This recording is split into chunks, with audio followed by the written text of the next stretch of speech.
Hi, Randy Stiefer here with another helpful video for my fellow video creators. Today we're going to talk about the best equipment for the Fujifilm X-T20 concerning video.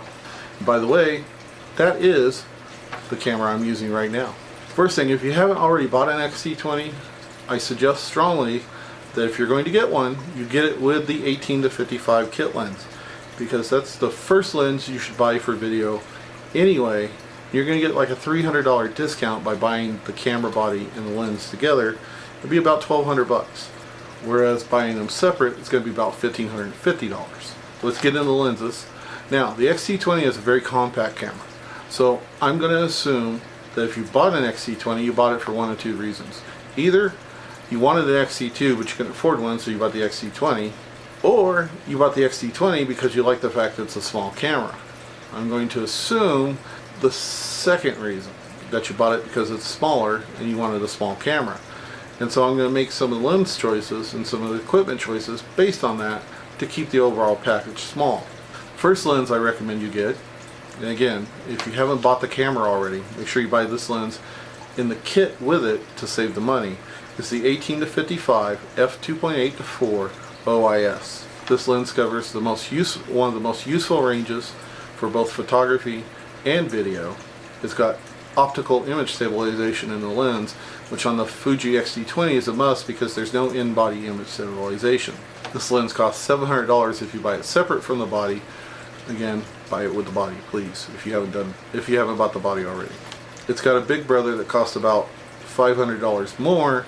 That's a 16-55 constant f2.8, but that lens does not have image stabilization. So if you're planning on doing video, that lens is probably not for you. The second lens I would suggest you get is the 10-24 f4 OIS lens. This lens isn't cheap, it's $999. When you're shooting video, an ultra-wide zoom is your best friend because it's going to allow you to get shots even in tight places. This is really the only ultra-wide zoom for the Fuji X system. So if you want an ultra-wide zoom, this is it, and it's going to cost you $1,000. The good news is it's a really good lens. It's not that big, so it'll look pretty good on your Fujifilm X-T20. And then finally, the third lens I would recommend you get is the 55-200 f3.5 to f4.8 optical image stabilization lens. This lens costs the same as the kit lens. It's $699. I recommend this one for Fuji X-T20 users over the 50-140 because I'm assuming that you wanted a nice compact package, and this is a smaller, lighter lens. For a mic, I would definitely use the Fujifilm ST1. They cost about $110.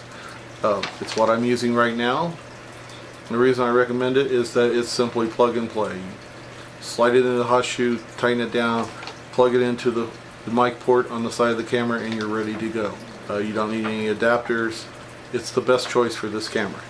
Now for a memory card, I suggest you get the SanDisk 64GB Extreme Pro SD XC UHS-1 memory cards. That's a mouthful, ain't it?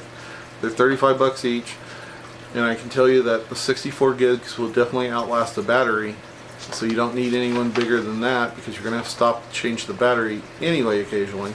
However many batteries you buy that many cards, change them at the same time.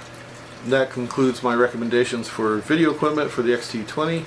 If you buy those lenses, that mic, those memory cards, you're going to get great exceptional video out of this camera. Make sure you click that subscribe button down below and play ding dong with the bell next to it. You don't miss any of my future videos meant to help you out, my fellow video creator. Until next time, this is Randy Stiefer saying, life is short, do what you love.